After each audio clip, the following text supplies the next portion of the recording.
It is 5:30. I'm calling this meeting to order. Roll call, please.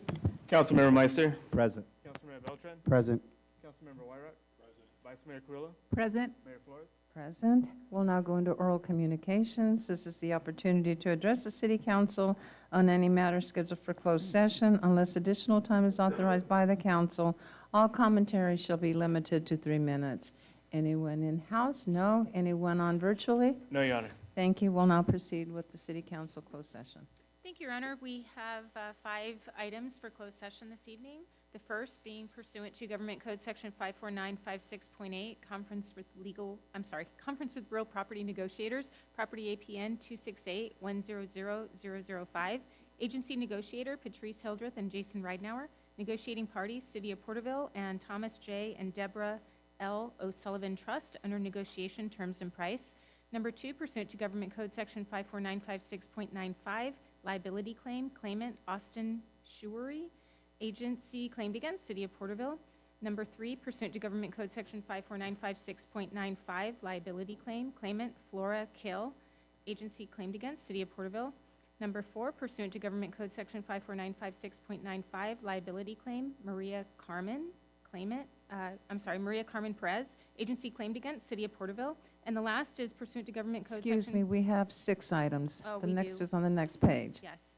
Government Code Section 54956.9D3, conference with legal counsel, anticipated litigation, significant exposure to litigation, one case in which facts are not yet known to potential plaintiff. And that 6th item is pursuant to Government Code Section 54956.9D4, conference with legal counsel, anticipated litigation, initiation of litigation, 2 cases. Thank you. 5:31, we will now go into closed session.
It is 6:31. We will reconvene open session and report on reportable action taken in closed session.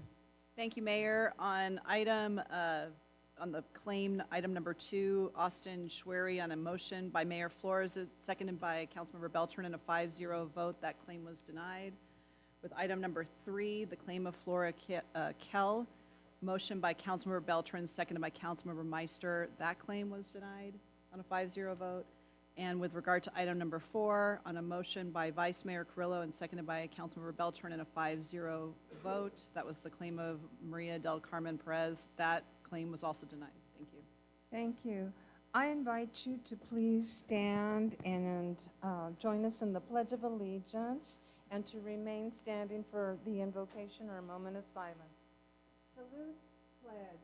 I pledge allegiance to the flag of the United States of America and to the republic for which it stands, one nation, under God, indivisible, with liberty and justice for all. Is there anyone that would like to come forward to do the invocation? Shall we pray? Heavenly Father, thank you for this great spring day. Lord, we are so blessed. Now that the floods are here and over, and now that the drought is now in the rearview mirror, Lord, we look around and we see your grandeur everywhere. Help us to count our blessings. Help us this evening to make the trade-offs for the city for the good of everyone. Help us to serve the people. Help us to serve you, Lord. Help us to stand up for what is good, right, and just, and against all that is evil, failed, and wrong. And all these things I pray in Jesus' name. Amen. Amen. Thank you. Is there anyone else who would like to come forward? Okay, you may be seated.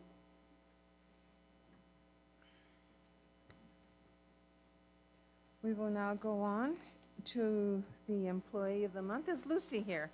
Please come forward.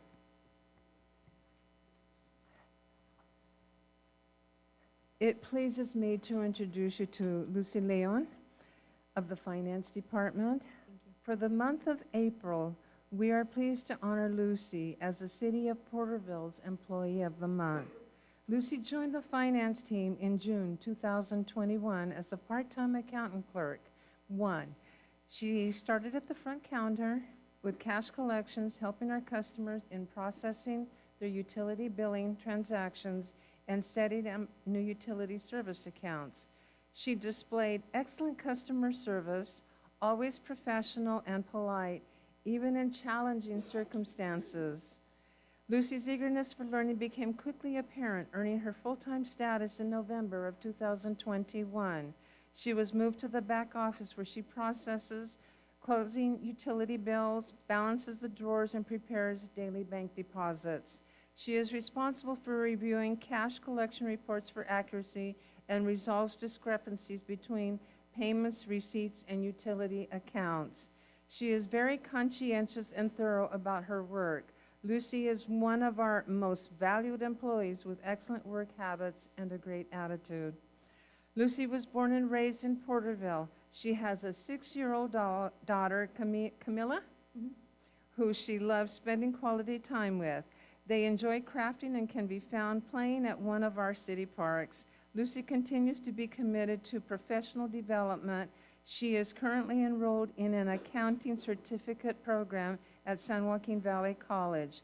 Lucy's favorite aspect of work is the teamwork environment. Lucy, your dedication and outstanding work ethic is shown each and every day. Thank you for your hard work and congratulations for being chosen as the Employee of the Month for April 2024. Thank you so much.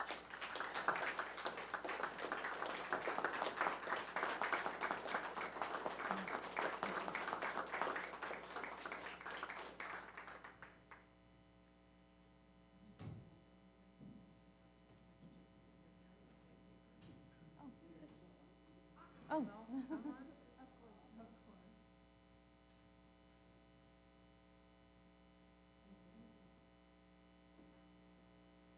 No, I just want to say thank you. I really enjoy being employed with the city, and I want to continue my career here with everyone. Thank you so much. Mhm.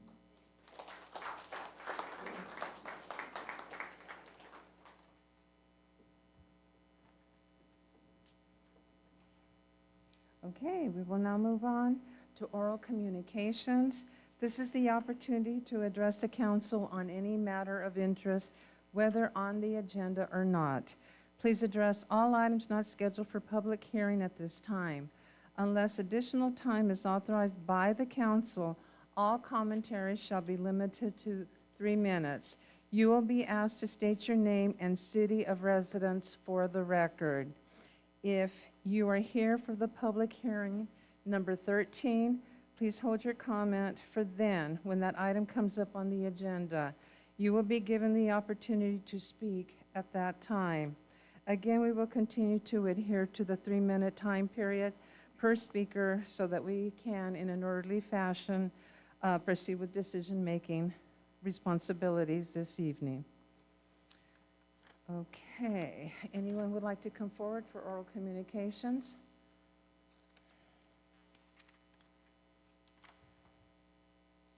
Hello, Mayor, City, and City Council. I have a paper for you about the garden activities for March 2024 at the Tule River Parkway. The gardens are beautiful. I know many of you have been to the gardens, and I really appreciate that you have gone out and enjoyed your city park and the work that all these volunteers have done along your city park, the Tule River Parkway. In March, we had 243 volunteers out at the Tule River Gardens. They provided 722 volunteer hours to improving your city park. And 159 different plants were planted, and we did this in 14 garden days within the month of March. So the gardens are beautiful, the poppies are flowering, ceanothus is blooming like crazy. I think we now have 28 gardens. And some of you know who I'm talking about as a new garden. Thank you all. Thank you, Kathy. Is there anyone else that would like to come forward? Brock Neely, address on record. Fernando? Little light reading for y'all. The top sheet is the turnout statistics for the last election broken down by age group and by party. And on the back side of it, you'll see the voter registration statistics broken down by age group and by party. The numbers are abysmal. The other documents you're receiving, the first one really pertains a little bit more towards the public hearing, but it also is pertinent to item 14, and it's a position paper by the National Low Income Housing Coalition on the criminalization of homelessness. The next document is from the Secretary of State's webpage that states that the documentation for the ballot initiative that you're asking for the letter of support for isn't even through collecting signatures. I would wait till after that's either qualified or not qualified before you start sending out papers in support. The date is April 23rd, 24 is when the closing of the signature collection is. So if it doesn't qualify, you're just wasting your time.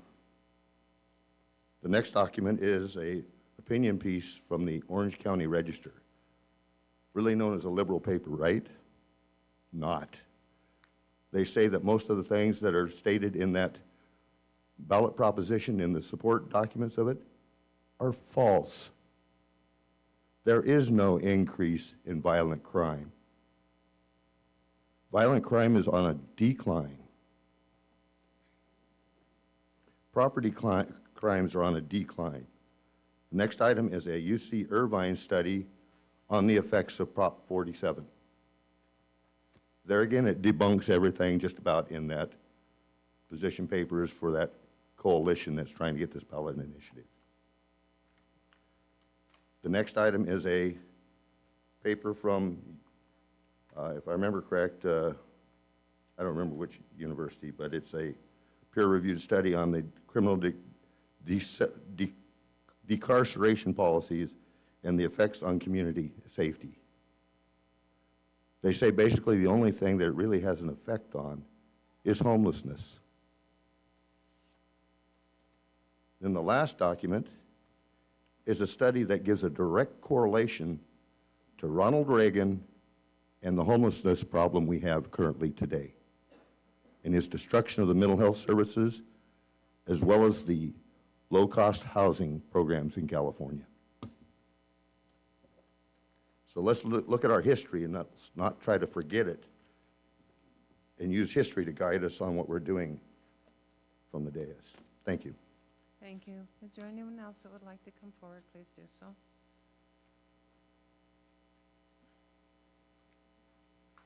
Good evening. Ed McCurvey, District 4. How you guys doing tonight? I wanted to come before you tonight because I remember back in 2014, all of the citizens of California got together and they voted for Prop 47. And it was the Safe Neighborhoods and Safe Communities Act, 2014. And it was very heavily favored in the cities, and so all the big cities, so all the small cities really just had no choice but to follow along. But it made felonies misdemeanors. It destroyed the resources that we had at the jails. It emptied the jails. It created a whole bunch of different situations where lawlessness has been able to flourish in our state. And statistics, you know, there's a saying out there, there's lies, damn lies, and statistics. You know, if you stop reporting crime, it looks like crime is down, but people know better.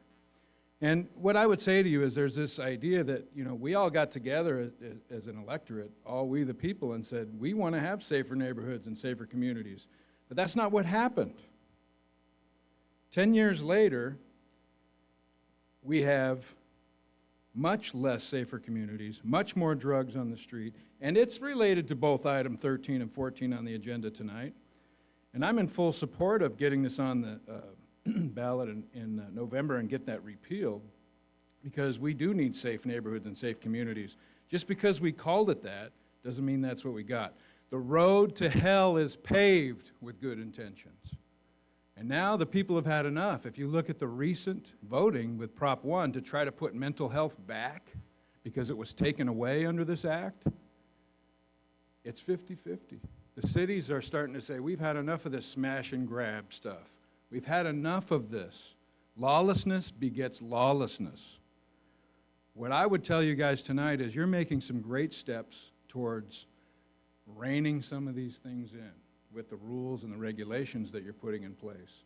But they're in reaction to this thing that we did to ourselves in 2014 that needs to be undone, and the people are warm to it. I think it's getting it on the ballot.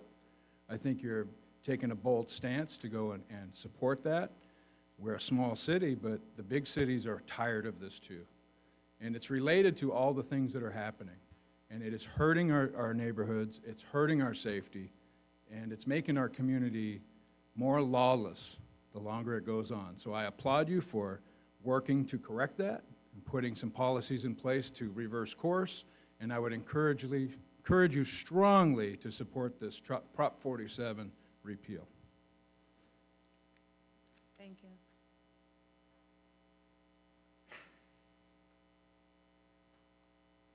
My name is David Horowitz. I'm here kind of on the same kind of subjects, but, you know, everybody thinks this crime issue, it's not a big deal. It's just happening in these, like, major stores. They can afford the theft. Let's let these poor people steal. Here's the problem. It's now happening in Main Street, Porterville. We've had several businesses that have been robbed. Clothing stores primarily, because they know if they come into my store, what's going to happen. You're going to send a coroner for them. They're not going to rob me. I worked hard for everything I have. I've been robbed once. I won't be robbed again. But we need to start taking a proactive stance instead of a reactive stance. And this has been our problem. Everything's reactive these days. The city doesn't want to take a pro stance on anything and start doing it before it happens. A good example is I complained about the homeless camp across from my home. Now, Friday, we thought we were going to get saved by God because they blew up the camp and started it on fire. Unfortunately, and this is a backhanded compliment to the fire department, but unfortunately, the fire department was so efficient, they got there so quickly, they put the fire out so fast, they saved 2/3 of the damn encampment. All of us were standing across the street at our homes thinking our problem's solved. Thank you for doing a good job. I'm being ornery about it. We hate that encampment. They've still got their light on their 20-foot pole that's aimed at our homes. So we live daylight 24/7, because that light comes on at 9:30 at night and stays on till 6 o'clock the next morning. I'm sure my son's probably correct in stating that the reason for the light is we can't see what's going on in that field once they turn that light on. It's aimed directly at our homes. If you'd like to see a video of the fire, I videotaped it for you guys so you could see what we live with. You know, it's very unfortunate, but that's what we live with. There's still piles of trash there that we're having to live with. It's unsanitary, okay? They don't follow any of the rules. They'll walk right in front of your car when you're driving down the road, challenge you. One of these days, one of them's going to get hit. I'm sure it's going to get blamed on the driver, though, not the idiot who's being a jerk. So we're having a lot of problems. They need to be resolved. If we'd have taken a proactive stance on this camp, we wouldn't have had, what, 4 fire trucks, an ambulance, 3 sheriff's vehicles, a couple police vehicles, and I wouldn't have had all the people that were pissed off because they can't get their drugs now, driving up and down the road until the police shut the road down. There were cars like crazy. There were people not happy with me because I have videos of their cars, okay? We live with this. You people don't seem to listen to us when we say anything. You know, it's just like with your committees. You've never listened to a single committee. It's ridiculous what you guys, you don't listen to the public. We'd really appreciate it if you would. You know, we're having problems. Nobody's hearing. Thank you. Is there anyone else that would like to come forth? Please do so.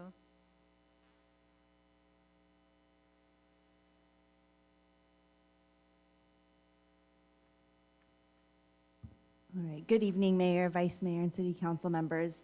My name is Christy Martin. I am here on behalf of the Porterville Chamber of Commerce, and I would just like to give a few updates on what we have going on, some upcoming events, and what we've been up to. We have our next First Friday Coffee coming up. That's this Friday, April 5th at 7 a.m. at Galaxy Theaters here in Porterville. This month, we're being sponsored by Reach Air Medical Services, so we invite you to come out and join us there this Friday. We'll be having our Spring Festival Mixer next Thursday, April 11th at 5:30 p.m. at Don Vino's. So this is being sponsored by David Horowitz Jewelry, and it's also the kickoff event to our Spring Festival event. So we'll be having our next annual Spring Festival next Saturday, April 13th from 10 to 3. That'll be here on Main Street between Morton to Olive. So we'll be having a lot of different things out here. We'll have entertainment, the chili cook-off. We'll be having food vendors, handcraft vendors, info booths, kids activities, and there's a lot more. So please come out, join us that day, come down, support our vendors, enjoy the activities, and just come out and enjoy your community that day. Beyond that, the next week we have Concierge College coming up, and that is on April 16th at 8 a.m. at Galaxy Theater in Tulare. This is for any of our hospitality industries to send your employees to learn more about the tourism and the communities in our region.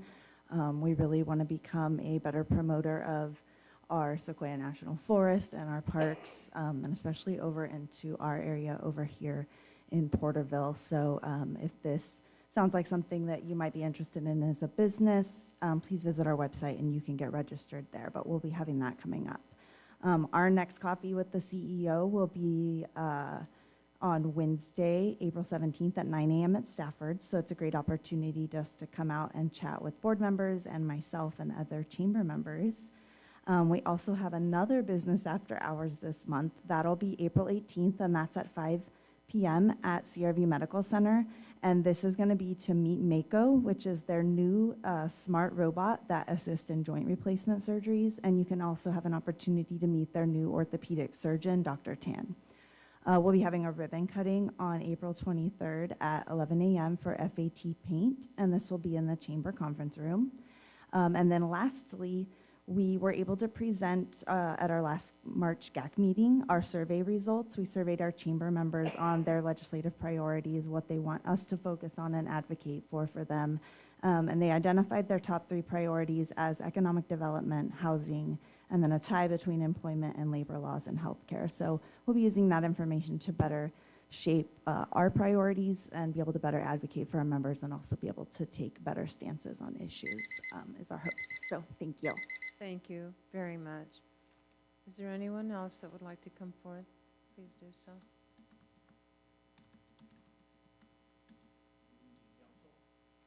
I listened to my wife and got here apparently a few minutes late. I apologize for that. My name is Walt Orth. I think I'm beating a dead horse, but you've already heard plenty about this, about the homeless deal. I might add where my problem was, there has been a slight increase. It's a little bit better than it was, but I did read all 15 page of the camping ordinance. I will say it's a good start. I think there's a few things that probably, I'm sure you're gonna look at. I think the armory is only set up for 50 people right now to be housed there. I'm maybe suggesting as time goes on to put tents up so more people can go there. That way maybe you have a place for them to go to get more of them off the street. And it seemed lately like there's a large influx of more homeless people. Where are they coming from? Are they being bussed in from other towns? And I don't know if the police department or whoever's contacting them is keeping a ledger of who they're contacting so we know where these people are coming from. And if they are being bussed here from other towns, I hate to say it, but send them back where they came from. Like I said, the increase of the armory and the opioid money that the city got, I don't know how much that was. It got turned over to the county. Hopefully the county will return somewhat, help us. I don't know how they plan on doing that. Hopefully that will help our problem here. But yeah, I think this is a starting point. I hope it will be modified as time goes on to more directly, I shouldn't say cure the problem, but make it a lot better than it is now. So hopefully it will change. It'll take time, but I think this is a good start. Thank you for your time. Thank you, Mr. Ward. Is there anyone else that would like to come forward? Please do so. Do we have anyone on virtually?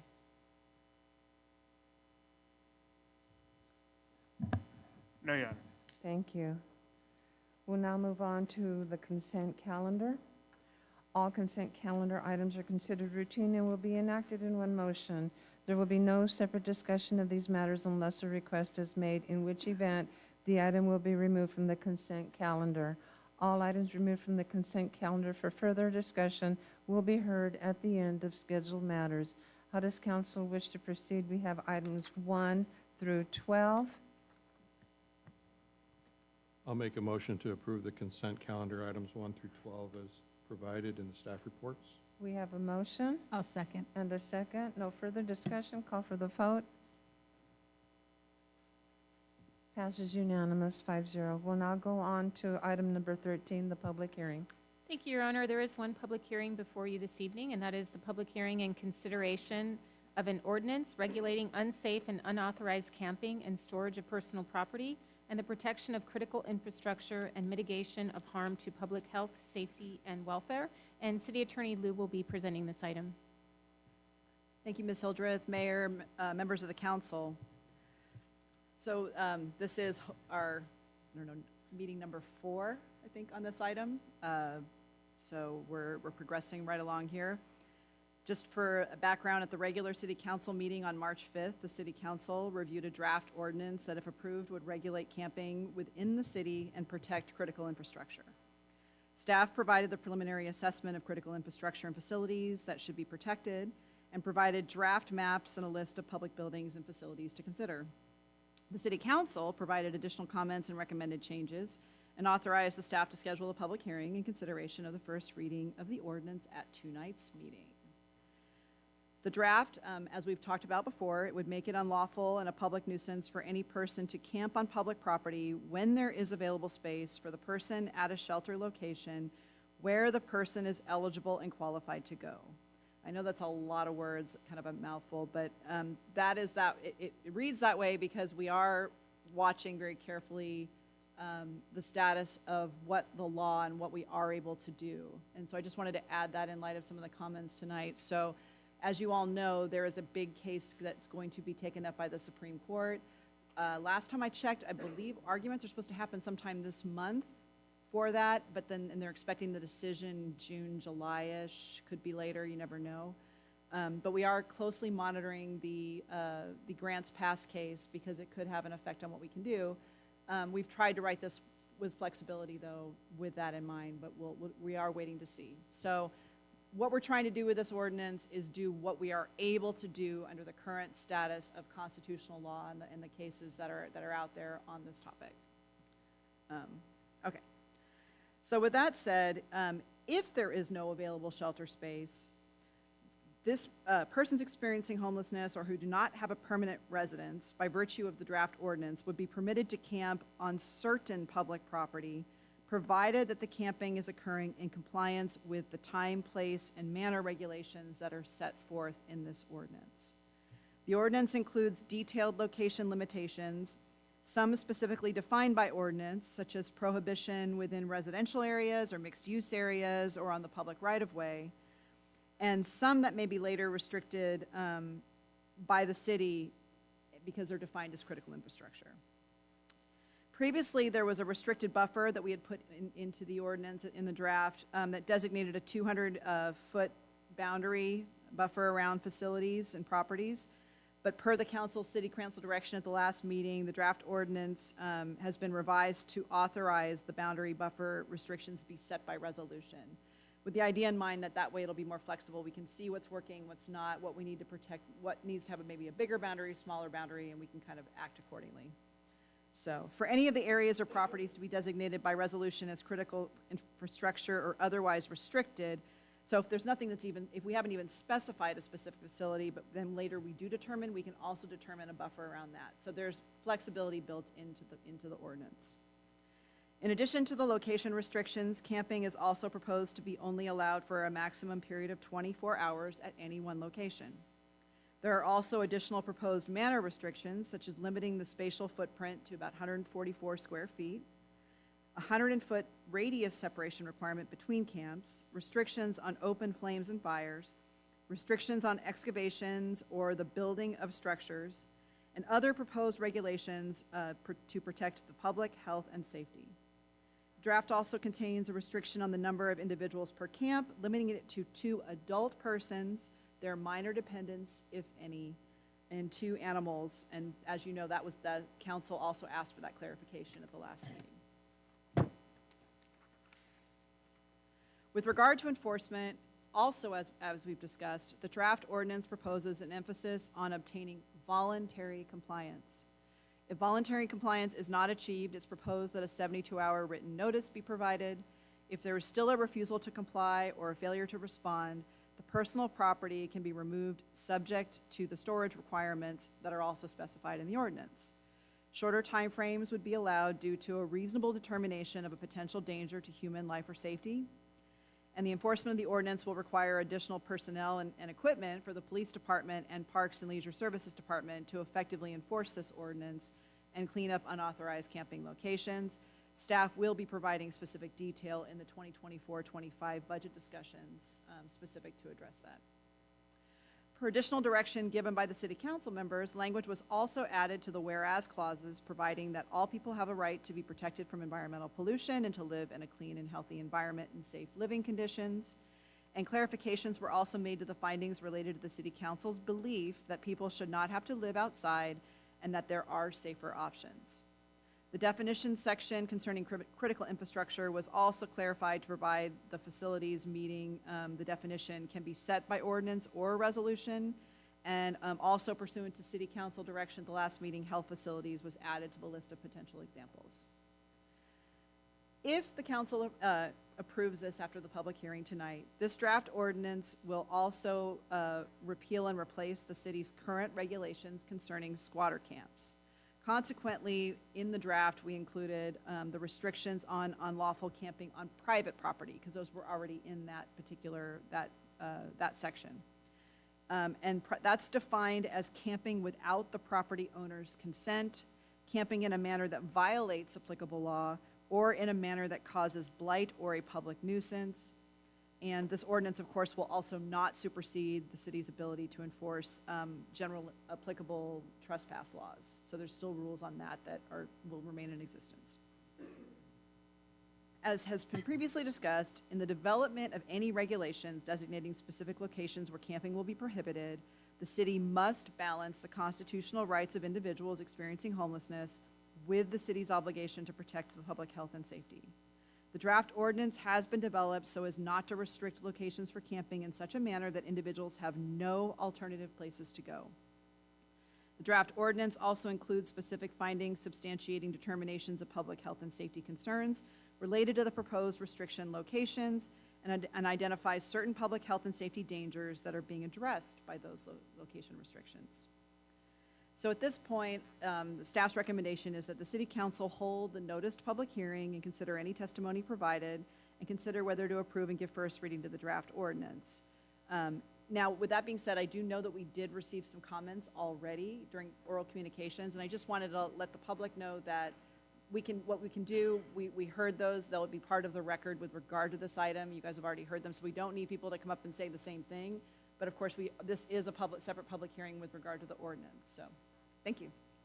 Thank you. I'll go ahead and open up the public hearing. It is 7:02, and I will open up the public hearing. Brock Neely, address on record. With this ordinance, does this mean that we're going to transition to a proactive code enforcement model instead of a reactive? Also, you don't have enough code enforcement officers to handle what we have now, let alone adding this burden on them. We probably need 6 or 7 more code enforcement officers. Just saying. Thank you.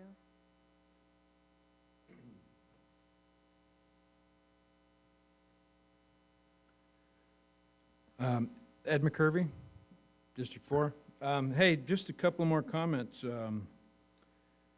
I really like the flexibility that you guys are putting in this because this problem's going to change and you got to have the flexibility to go after it. And it's a great start. The comment earlier about, having people here, we got to get them home. If there's people here that don't live here, let's help get them home.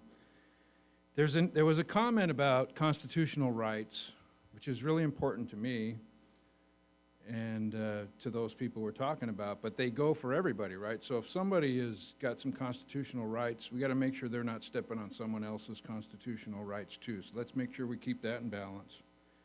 The irony about all of this and talking about Prop 47 is that, we grew up, Porterville was a leader in drug court, and we had all kinds of resources to take care of people that had substance abuse problems, and it was against the law. When we decriminalized crime, and now it's no longer a crime, of course you don't count it as a crime, but it's still happening. But those guys are not getting the help that they need, and they're not getting the resources. And we've dismantled that through this Prop 47 and through these reactions. We can't put that toothpaste back in the tube without addressing the root of the issue.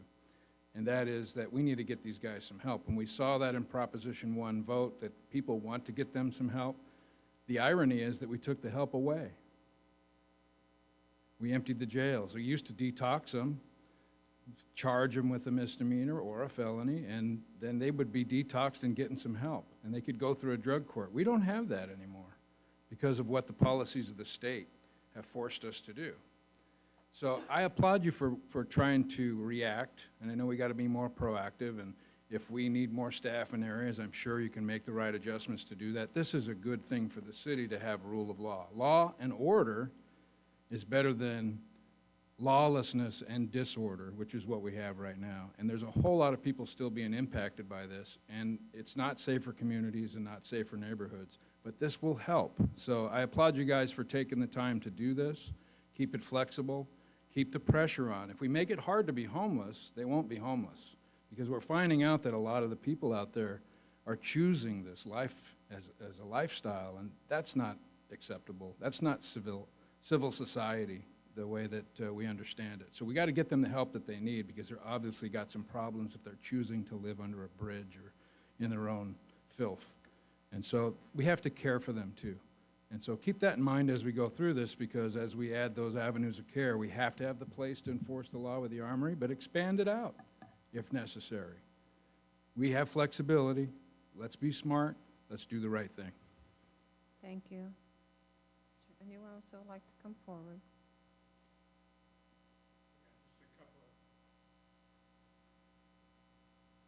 David Horowitz, just to touch on a couple of things I didn't earlier. So downtown, we're having the homeless issue too. We had a problem at US Bank where a gentleman assaulted one of the employees of the bank. I guess he was arrested, but the next day he was out, so the young lady's kind of nervous. We have them that walk downtown screaming and yelling, pointing at people. People are afraid.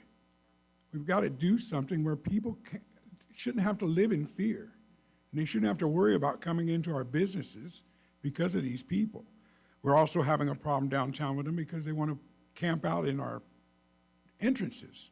I have a entrance that they can sleep in without getting rained on. Problem is, they don't want to go to the bathroom anywhere else. We had one lady on video, she woke up about 4 in the morning, took a step to the left, pulled her pants down and peed. Pulled her pants back up, took a step back to the right, and laid down and went to sleep. This is what we come into every morning.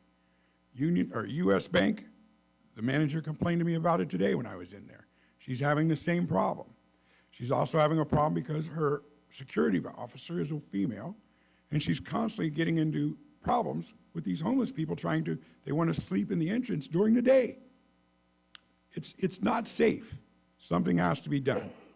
And the trash thing where I live, I don't know if anybody's gone to look at it, I keep talking about it, but there's piles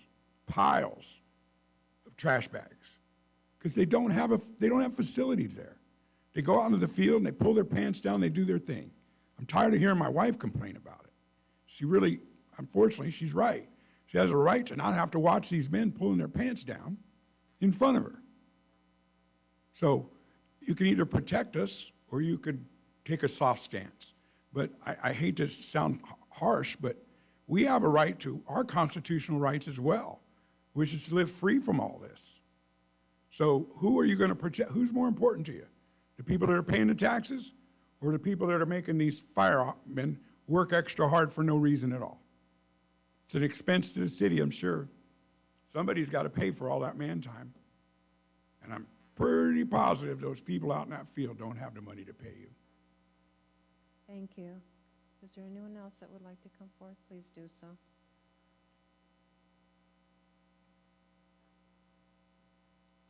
Hi, Kathy Capone. I'm really glad that we are facing this head-on and looking at all of the aspects, and I know that the lawyer has gone through various different community regulations and laws to cobble together the items that are important to us. I wanted to talk about just a small number of things.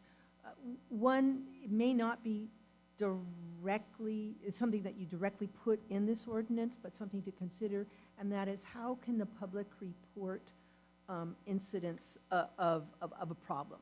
So we do have a very good online reporting system for many, many purposes, graffiti, many purposes we can report, shopping carts, but there isn't a specific on the online Porterville, City of Porterville reporting system.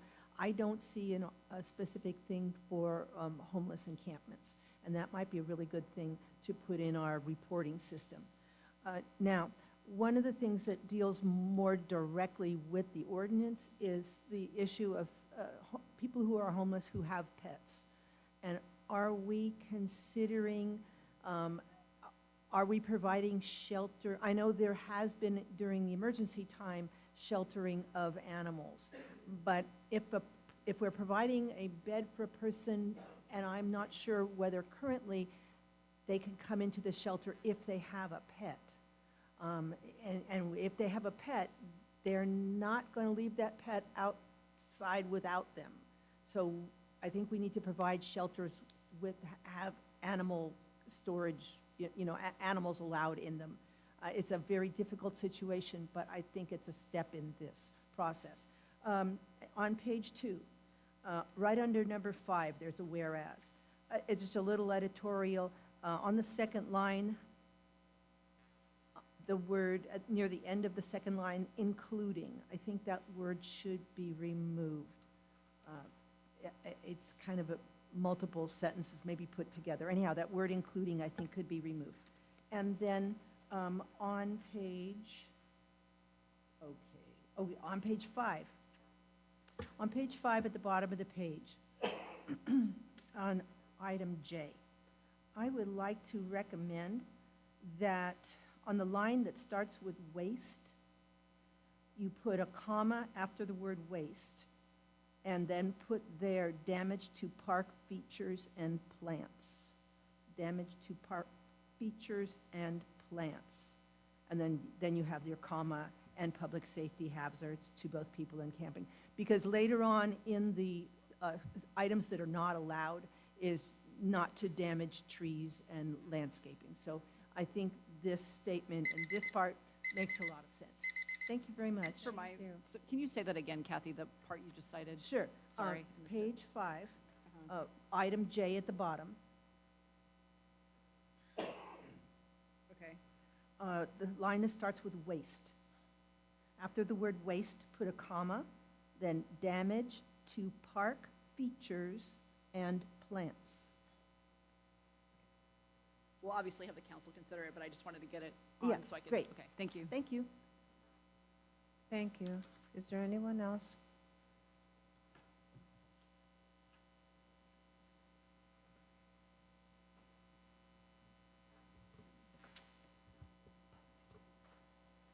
Anne Marie Wagstaff, 382 North Indiana, Porterville. In my capacity as a volunteer on the Link Services Committee, I participate in the weekly Link events, bi-weekly Link events held at the Navigation Center for persons experiencing homelessness. Obviously, I got involved because I care about this issue, and the more involved I have become, the more I appreciate the complexities of dealing with homelessness here in Porterville. I applaud city staff for their outstanding job in articulating that complexity, and I applaud the city council for making a good faith effort to deal with it. My own church is quite familiar with some of the problems outlined in the ordinance. We have suffered property damage and had to invest in fences to protect our infrastructure. At one point, because the church has a picnic table shelter, we allowed a small encampment to grow under the shelter during a period of heavy storms. But in the end, we had to ask the folks to leave because of open drug use and physical violence. That was very hard to do because we knew that not all the persons sleeping under that shelter participated in those activities. In fact, some persons were collecting trash and attempting to get others to abide by the boundaries that we set for them. But in the end, they lost out too, and they deserved better. It's because of them and other homeless persons I know through my work at Link that I am motivated to bring this message to you tonight.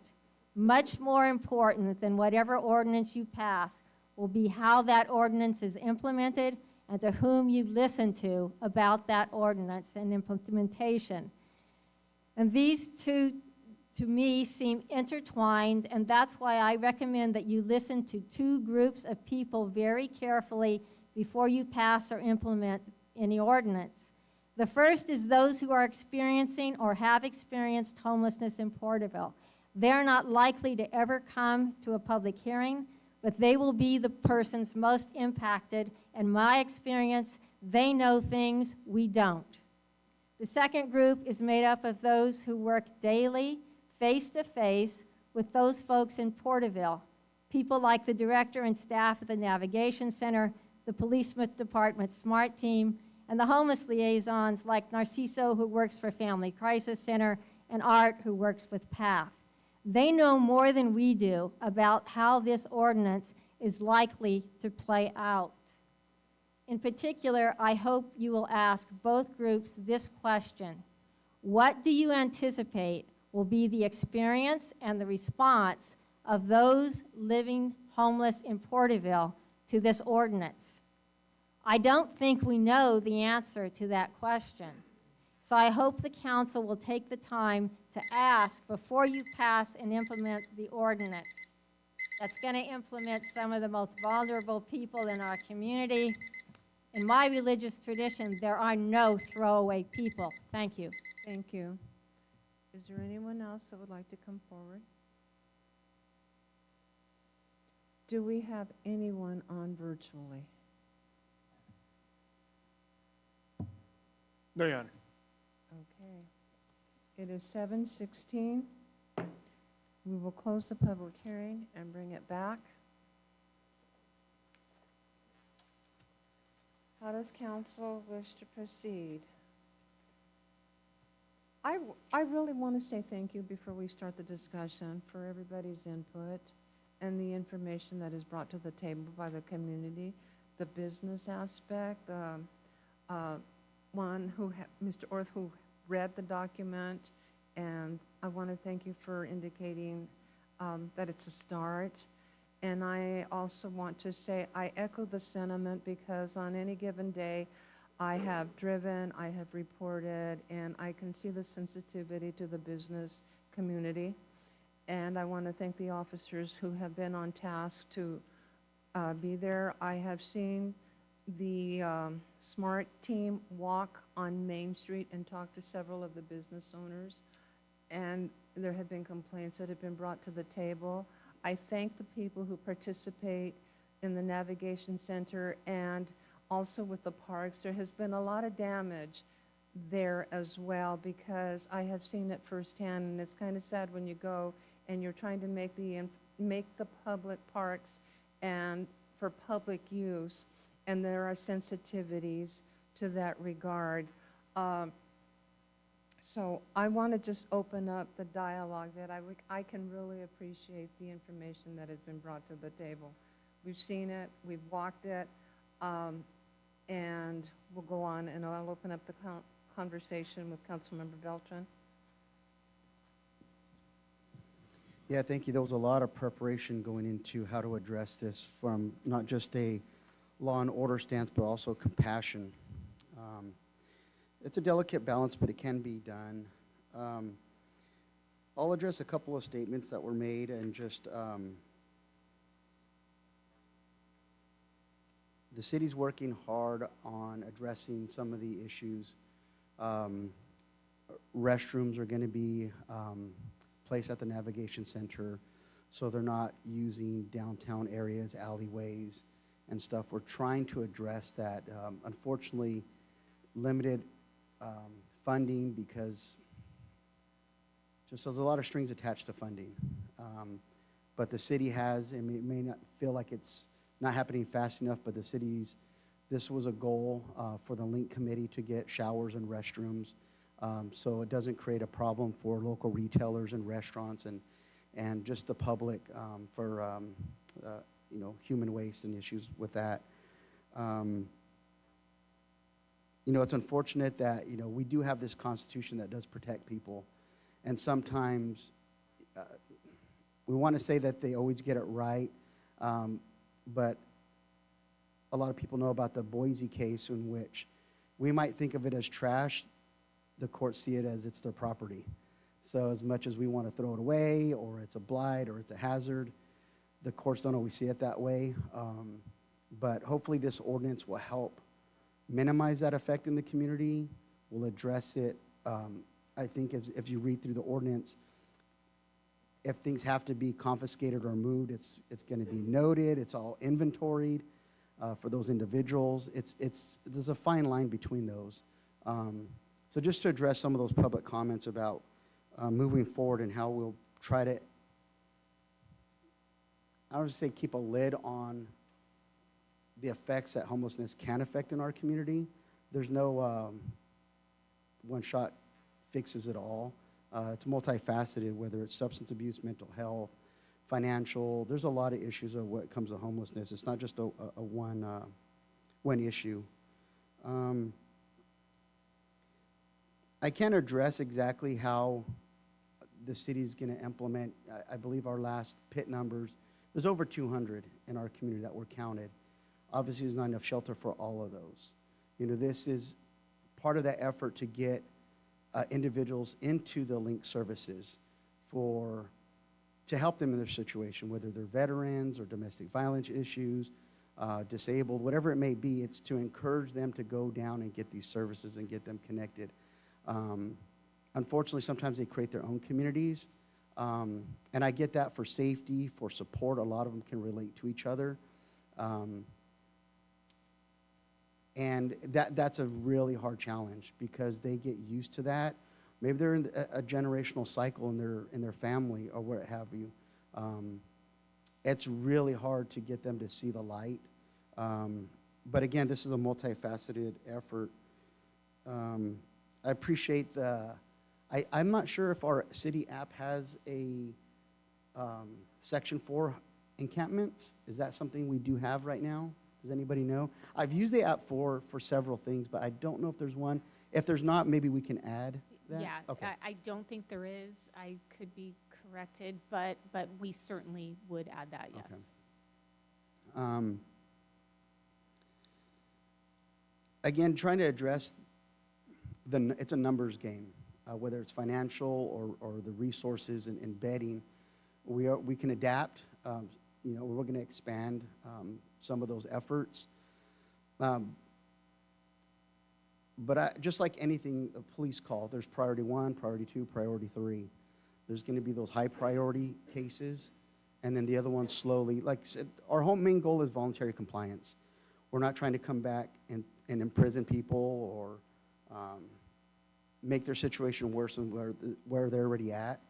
I know there's the face of homelessness, but once you actually start to talk to some of these individuals, a lot of these situations are stuff that they did not do to cause their situation. Some self-inflicted, definitely. So hopefully, as this goes forward, those that seek that service and want that help, I know in working with the Link Committee, there was an issue with possibly with the female individuals. Some of these encampments might have more than 2 individuals. And that's a safety issue for them. They're trying to, in numbers, they have safety. And the only thing I could try to address that is that the shelter is the ultimate safe place for them, with the armory at night. For whatever reason, some of them don't feel comfortable there. They don't want to go there. But this is part of just having that service and just encouraging them to go there. Some are just, for whatever reasons, are not going to want to comply. But hopefully with the SMART team and other resources will continue to work for them and see what does work. Like I said, this is flexible. So if we need to make an adjustment, we can at that time. There was no highlights to me to change anything that I saw personally. Let's see. Yeah, that was all I had for now for that comments. Thank you. Thank you. Councilmember Wyrock?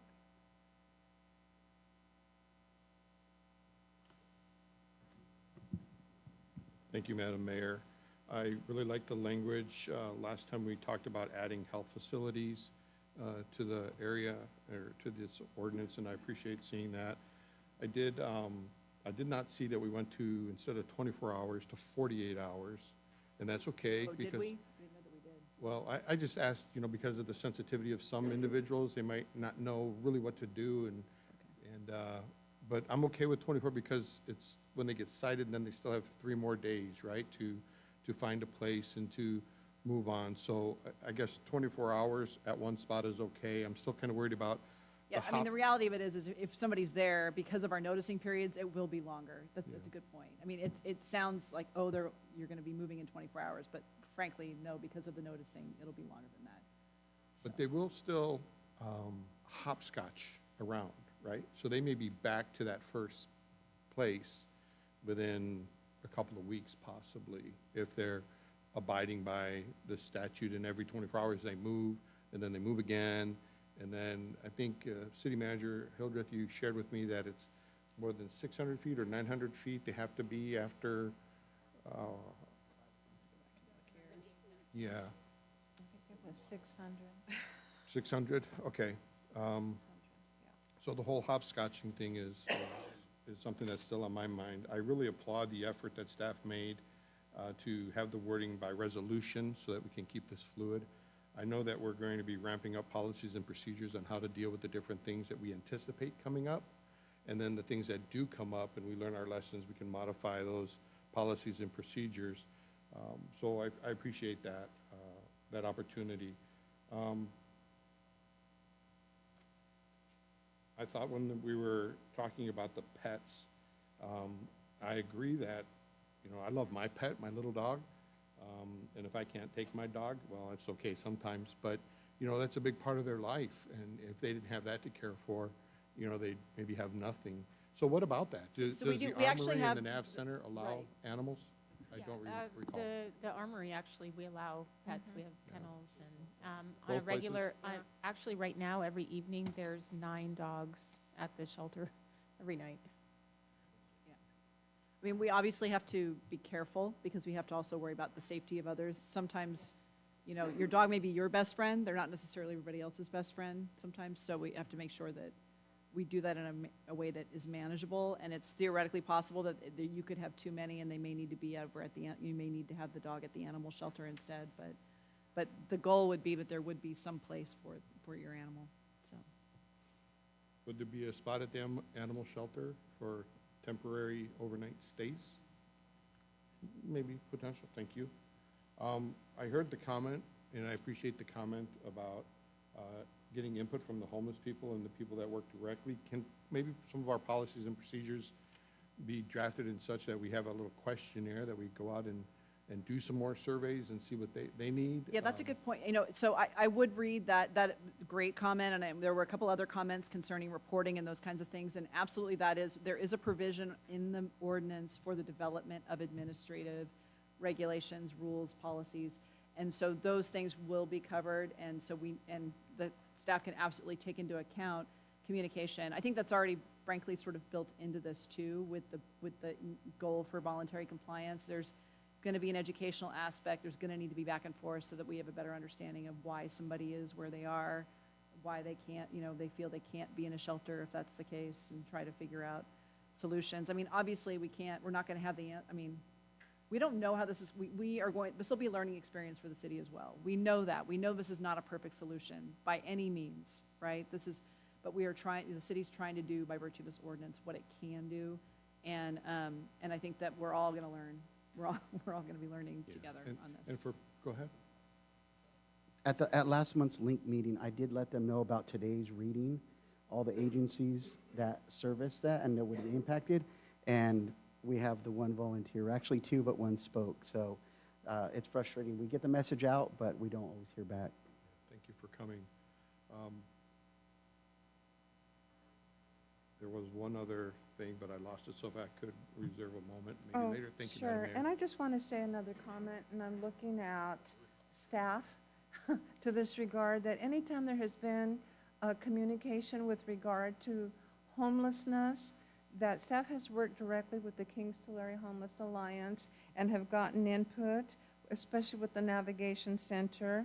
And Family Crisis Center has always been invited to be at the table because they are strong advocates for the homelessness as well. And you mentioned Art. He's always there at the table in all the communications and others. So I want to say that is a communication that has been addressed. And I have attended numerous of those meetings where they have been working directly with staff to address the homelessness. And I want to highlight that in attending some of the meetings with regard to homelessness and identification of homeless and homelessness, how you have had people who have lost their homes in fires, and that is another category of homelessness, and people who have lost their homes in flooding situations, which are also a homelessness that has been discussed, inclusive of the student population who are homeless and continuing to go to school. So when Councilmember Beltran mentioned PIT, that would be the point in time for those that's the acronym for what that he was referring to. And I'll reserve comment, and I'm going to give it to Councilmember Meister. Yeah, I remembered what it was. Oh, well, if I reminded you, please go ahead. So I've heard it said, be brief, be brilliant, and be gone, and I'm neither of those 3. I just wanted to share with the community that there has been a lot of discussion about hiring up and and bringing on more code enforcement people, and even an app to where if there's beds available elsewhere, as written in here, we'll try to make those beds known and proper transport of those individuals that might have safer shelter outside of city limits in another place with a bed. Thank you. Thank you. Councilor Meister. I think the last time I heard that quote was Alexandra Macedo running for District 33 at a SETCO meeting a couple weeks ago. Yeah. I'll be brief, just to cover some of the comments. The My Porterville reporting, there is a spot where you can report other, right? So I think that was kind of where people would report an encampment. But I do love the idea of adding language like that to the reporting services. I think that'll be a good tool for the future. There was also comments on whereas and then including the following, and it goes 1 through 18. These draw hard lines, and I do like that. So I'm going to stick with that. That's my humble opinion. Some of the language on section 18 through 76J, where we got at waste. What did you write down? What? Yeah, I did, and I was just going to tell you, I don't have any problem adding that, because Yeah. what we're really getting at there is just the purpose and intent of what you're trying to protect. Yeah. So what was requested was that we add, so that is the purpose and intent of the council to provide standards for camping and sheltering for survival on city rights-of-way public property, which address such issues such as, it lists them. So after the issue of addressing waste, it would say damage to park features and plants. And that's fine with me if you guys would like to put that in. And I actually, I like that. And one, we're putting a lot of money, and there's a big future plans for the River Parkway and the bike path and what's coming. It's going to be a great thing in our community. And so I feel the need to protect that, right? And from my personal experience doing some cleanup in the river, I've seen where they've actually cut into trees so that they would be dead for next season, where they could harvest the wood and burn for fire. So I think that may be a good addition. That's my opinion on that. There was some comments about the armory, which 50 individuals being the max. We're maxed out. There is room for growth. It's not a hard number, so there's potential there. And ultimately, it's the Martin versus Boise decision Councilman Beltran had mentioned, and I believe it's the 8th Amendment that they refer to. And we are a constitutional city, but we are abiding by that decision. We're supplying the place for them to go. This is giving our law enforcement the tools needed to enforce the law in our city. So I stand by it. I thank staff for what you've done. Great job to all of you. Thank you, council, for the input. And that's all I really have on this matter as far as now. Thank you. Thank you. Vice Mayor. Yeah, just a few. I also agree with the page 5, the section J, adding in the damage to the park features and plants, because similar to what council member just said, I also agree with the upcoming projects, the trails, and also the library, and all this effort that is being put in by the city, but also the community and volunteers. So I would like to also just have that specified a little more clear. Other than that, I don't have any additions or questions about the body of the draft. The one thing, I really liked some of the comments. I think they're helpful. I think the public reporting system definitely online. I would like to see if we could put something very, not other, but specific for this issue, which the staff's probably already thinking about. But I think it would be good because to track people putting in those complaints or concerns and ensuring that they're taken care of in a timely manner, and then having that data to assess what types of reports were made over time may help us in the future. And then there was a comment about the implementation of this ordinance. And I feel that I just wanted to state for the public that that piece has been a big discussion part for the council of how this will be rolled out, how it will be enforced, how it will be noticed, and education will be provided, and information out. I think that the staff, many of the staff, our public safety and the legal counsel have made efforts to provide input, provide concerns, ideas, but also really look at examples in different cities throughout the state and also locally, and there's not many examples locally, which to me is huge. So what we tried to find was put together something that had pieces that we thought were beneficial for Porterville and fit our city and what we're dealing with. And I think some of the things that we really liked were some of the ways that the notifications were put out really clear, very direct, and then easy to share. So that is something that we were all kind of voicing. And then the last thing I think that I'll mention about this, putting forth this, as we were talking to staff about going through this and getting it completed and putting the draft out, we talked about it being a tool. And I heard that mentioned a couple times, but I really think that's what we want to kind of view it as, a tool for something for our public safety to enforce, to educate, but also start to try to protect the businesses and the families in the residential areas that were brought up earlier. So I think all those things, it is a big balance, and there's so much more to the discussion. It's very complex, and there's a very diverse council. So I think that helps with the discussion because we're representing all of the public, so all the thoughts, ideas, and concerns are all brought up amongst all five of us. So I think that's helpful as well. I'll just leave it there, Mayor. Thank you. Mr. McCurvey, you took me down memory lane when you talked about the drug court and when Judge Roper was the one that put that together, and he took the lead on that, and it was through his program. And bottom line is that all participants who were in the drug court had to pay their way through that. So you did take me down memory lane on that. And Mr. Orth, once again, I appreciate your comment with regard that it is a good start and it is a good venue to this regard. Mr. Horowitz, yes, I can empathize with your feelings because I have seen firsthand and have also reported what maybe a woman or a man have taken care of their business publicly and in immediately reporting that so that it be taken care of. And some of them have been removed because it could be a mental health issue, it could have been a drug issue, and that, yes, they could have brought harm to themselves or harm to the community. So I get it, and I understand that.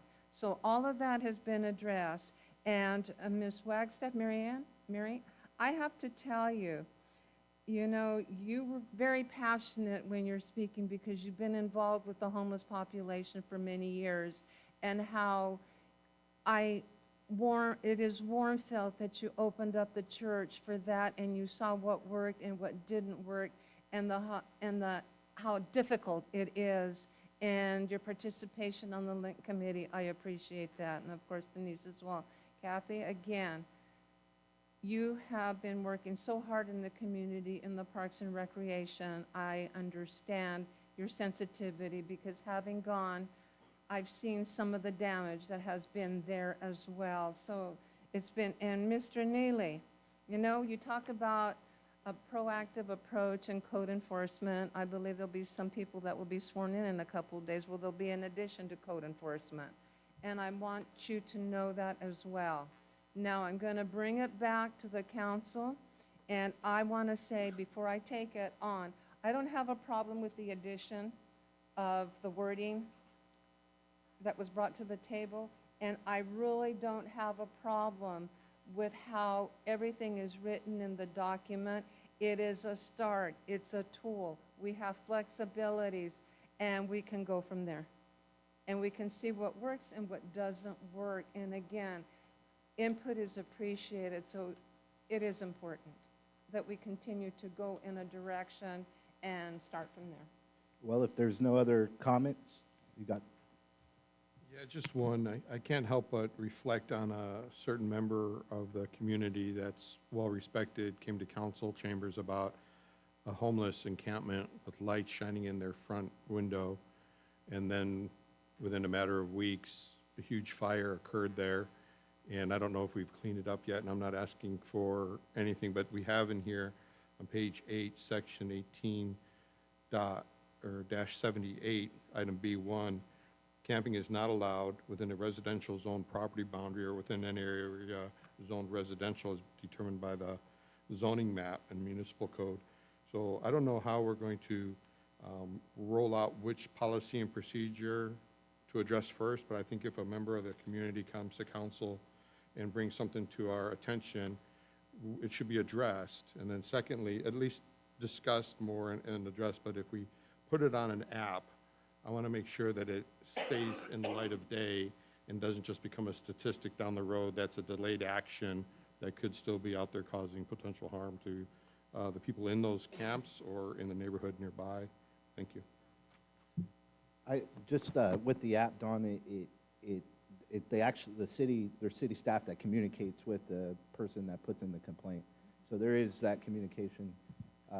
Right. But like, I guess I could go one step further. The property owner, does a bill go out to them to clean up that burned out lot and the fire department, you know, did we send a letter to that property owner? We don't have to answer that here. It's rhetorical, but, you know, I just want to make sure that if we put some more things in place, that we keep it, It's you an know. active code enforcement issue right now. Thank you. Thank Yeah, you. and staff is aware, and they are working on it. Nothing moves as fast as we want in government, Sometimes the unfortunately. private property ones where you don't have a private property owner engaged are the most difficult to deal with. Right.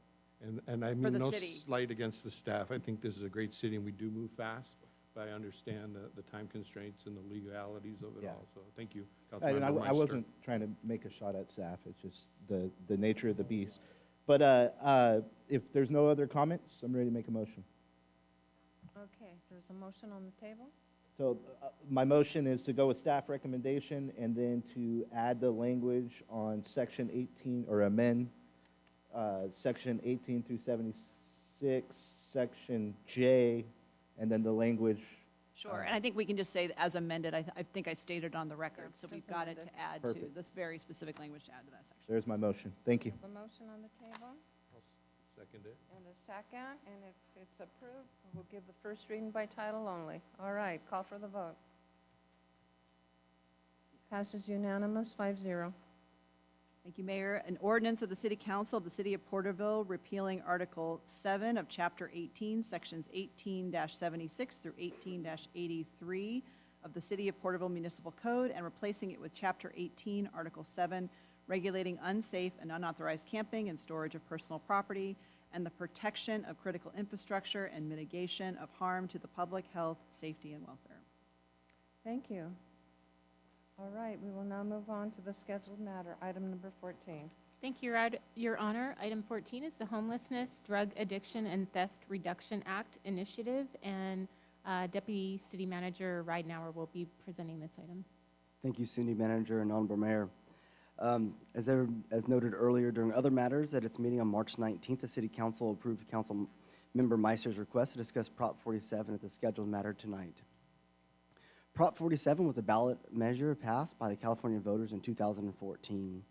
The Judicial Council of California wrote Prop 47 created new misdemeanors and reclassified several felony theft offenses as misdemeanors. Specifically, the law made some nonviolent property crimes where the value did not exceed $950 and drug possession offenses misdemeanors instead of felony offenses. It also provided that past convictions for these charges may be reduced to misdemeanors by a court. The new proposal, called the Homelessness, Drug Addiction, and Theft Reduction Act, is proposed to roll back parts of Proposition 47. The measure aims at reforming laws that have dramatically increased homelessness, drug addiction, and theft throughout California.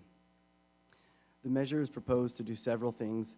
One of the things of note is to add fentanyl into the existing laws that prohibit possession of hard drugs along with an armed and loaded firearm. There is an argument that the leniency currently under Proposition 47 has led to the skyrocketing theft in recent years. Under the new proposal, an offender with 2 prior convictions for theft can be charged with a felony regardless of the value of stolen property. It would also allow prosecutors to add together the value of property stolen across multiple thefts to exceed the $950 threshold for a felony charge and create harsher punishments for organized retail theft rings. Proposition 47 turned most drug possession offenses from felonies into misdemeanors. Right now, the non-prescription fentanyl is not listed on Prop 47 as a hard drug, and the new proposal would create harsher penalties for people who deal fentanyl and other hard drugs. The homeless drug addiction and theft reduction proposal is currently being circulated as a petition in Phase 1, which is also the qualification from now until April 30th, and it needs 950,000 total valid signatures, and it currently has approximately 550,000 signatures. In Phase 2, if the threshold of valid signatures is reached, the initiative will go to the California voters in the November 24 ballot. Recommendation is that City Council consider the information regarding the Homelessness, Drug Addiction, and Theft Reduction Act initiative, and then consider a letter of support to the Californians for a Safer Community Coalition. Myself, as well as Assistant Chief Bartow, are available for questions.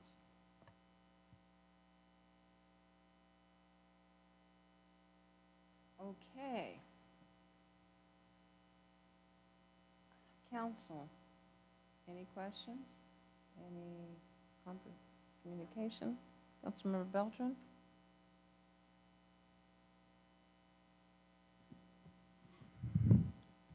Much like the homeless situation, we're a small entity in this larger picture that the state is supposed to be dealing with.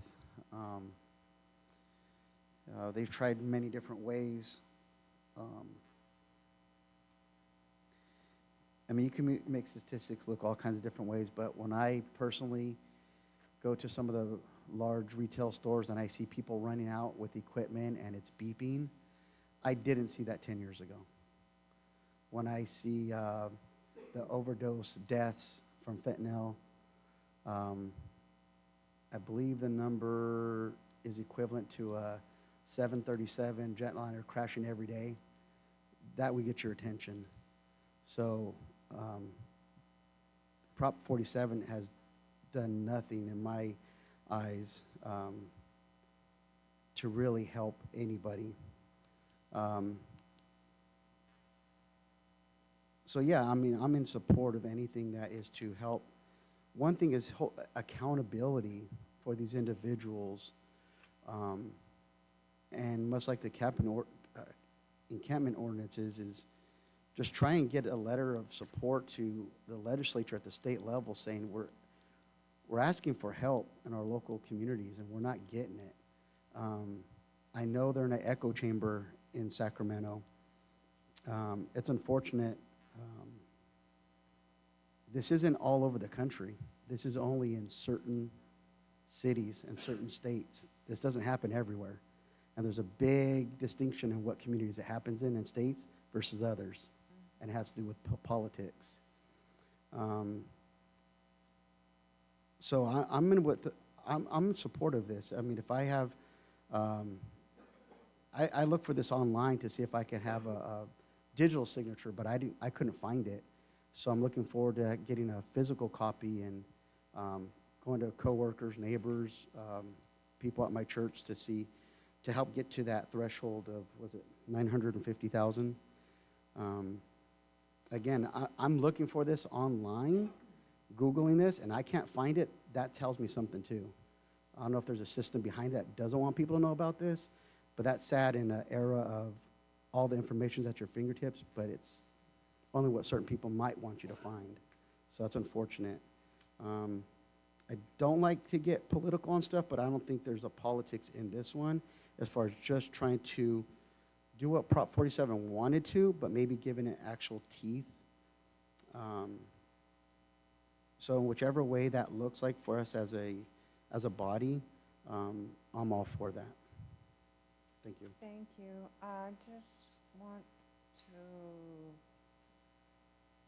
make a comment that the request would be a letter to the Safe Schools, but the signatures would be something else. Wouldn't they may have the signature page that you're looking for? I don't know, I'm just putting So it out to I the, think well, the letters to the Safe Communities Correct. group are at this point. I Correct. mean, there'll be other opportunities, so, as was noted, it's early in the process, so there may be times, there may be additional opportunities to provide some, some pressure, or some Right. support, letters of support directly to the legislature Okay. if needed. Right now, though, that's because It's it's an too early. initiative, right? So they're trying to get the initiative qualified. So what I think Councilman Beltran's talking about is potentially being able to support the signatures needed for the initiative. yeah, that's what I was thinking, that's what I believe you were clarifying, yeah. Thank you. Councilmember Wyrock? Yeah, reading through this, I can agree with it. I appreciate the statistics that were presented earlier. And I was looking through the package that we all received today, and there was a bar chart that showed a trend line for crime going through 2015, though. But from 2015 to 2024, I'm not sure where that trend line would be. And I do know that we hear the sensational news, and there's probably a lot of news that we don't hear about these different things. The only comment that I have about this in particular is two things. Number 3 was about, and I don't write laws, but it does say progressive states such as New Jersey, Maryland, Illinois, Michigan have significantly stronger hard drug laws than California, and their homeless rate is 4 to 5 times lower than California's. That kind of jumped out at me. And the writer of this may have implemented some of those best practices from those other states into this language. I don't know. But then on the next page, section 3, C4, it's on page 4. This act also authorizes judges to exercise their discretion to impose an enhanced penalty when the offender steals, damages, and destroys property more than $50,000 in value. Permitting discretion in these scenarios, judges will be able to fashion sentences that are more appropriate for these larger smash and grab type crimes by mobs or large groups of people. I like that this is going to tell all the judges that they have to meet the benchmark, a lower threshold, and that if they exceed it and the criminals do even more, the judges have the ability to add to the punishment. So, I think it's good. I feel like I could support the city sending a letter in general support of this amendment. Thank you. Thank you. Councilmember Meister?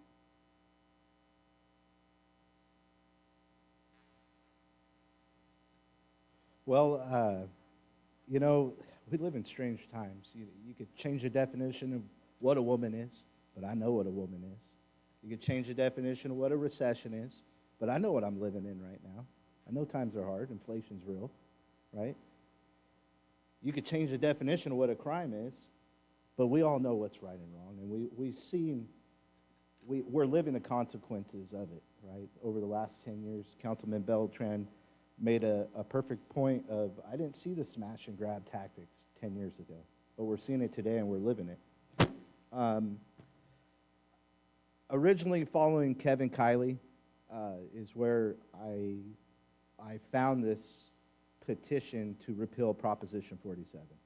And I brought it to the dais here last council meeting, and I just want to thank you all for supporting it to come to this next step. And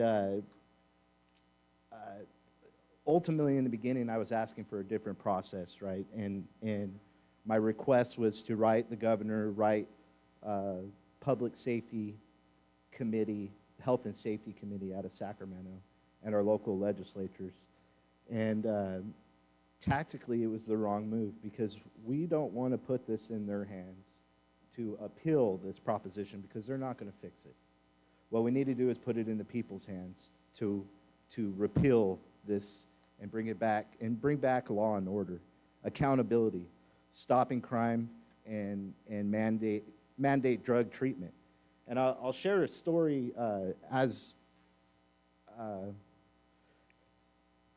after I brought this to you, I then brought it to the Council of Cities. Madam Mayor was there, and I also brought it to the Board of Supervisors, and I got a phone call from Tim Ward Friday last week, and he lined me out tactically what needs to be done and how to help support this initiative.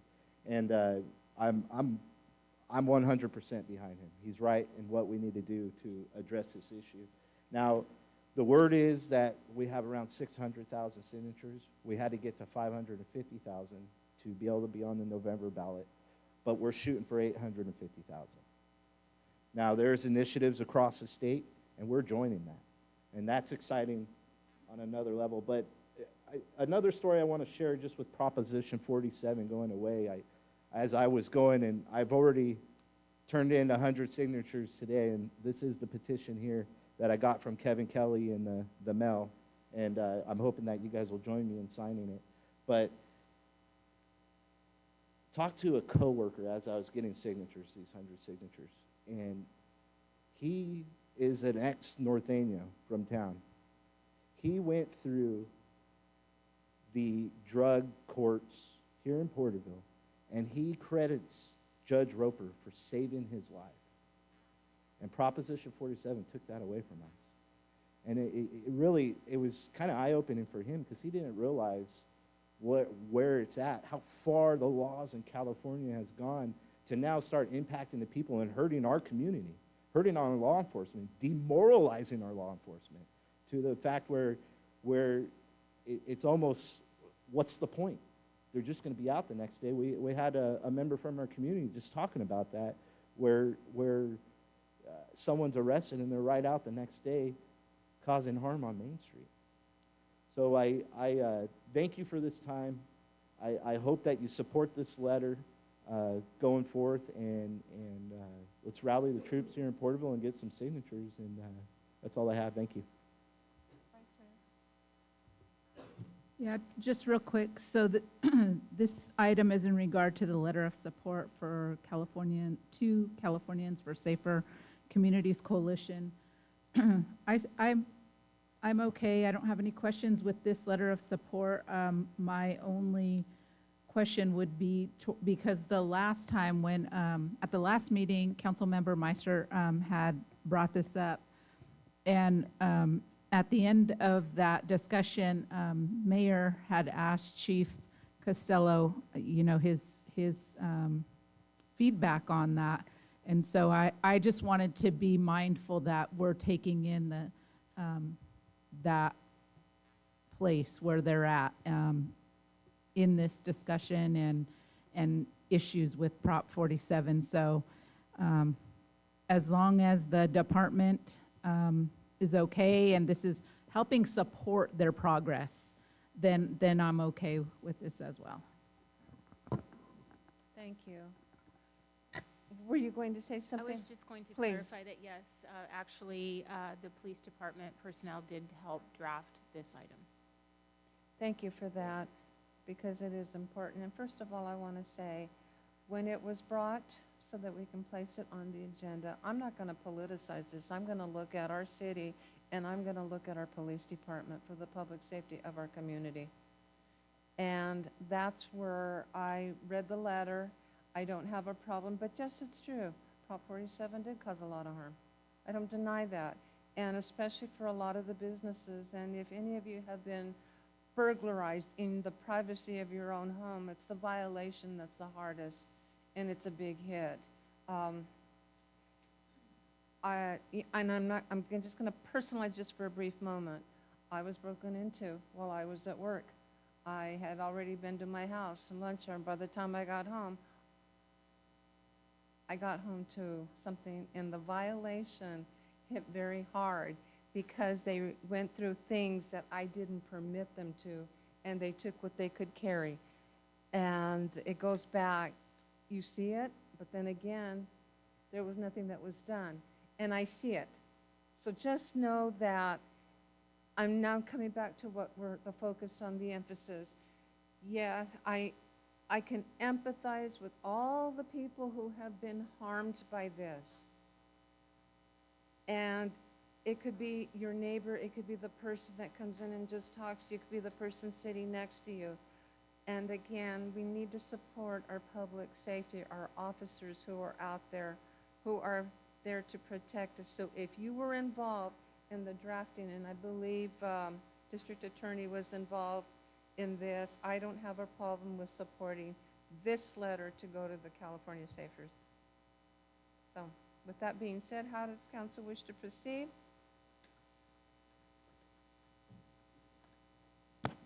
Well, if there's no other comments, I make a motion to go forward with staff recommendations with this letter. Thank you. Okay, we have a motion, I'll second. Any further discussion, this is the time to do it.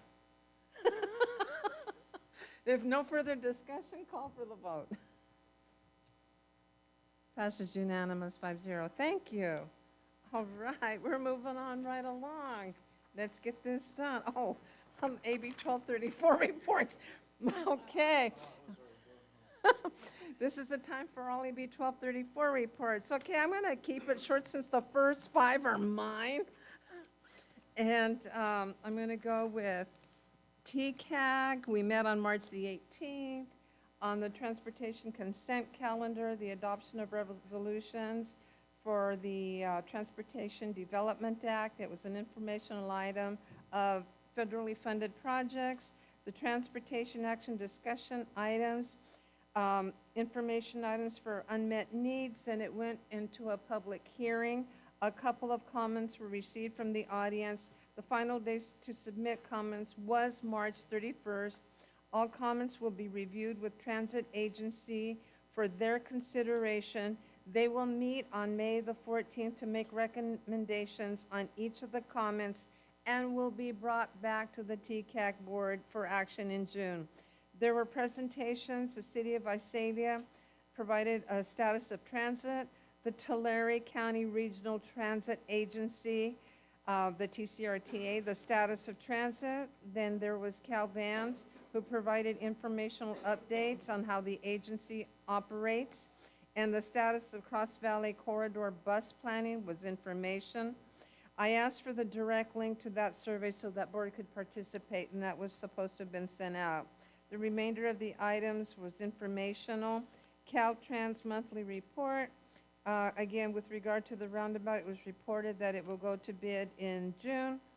Association consent calendar, approval of the February 26, 2024 TCAC board meeting minutes and the minutes of February 22, the Technical Advisory Committee were approved. Association discussion items. Ted Smalley provided the board with highlight regarding the One Voice trip to Washington, D.C. State legislation, TCAC board members and staff are working with regional agencies such as CalCog and others, 99 effort of the San Joaquin Valley Policy Council in September of 2024.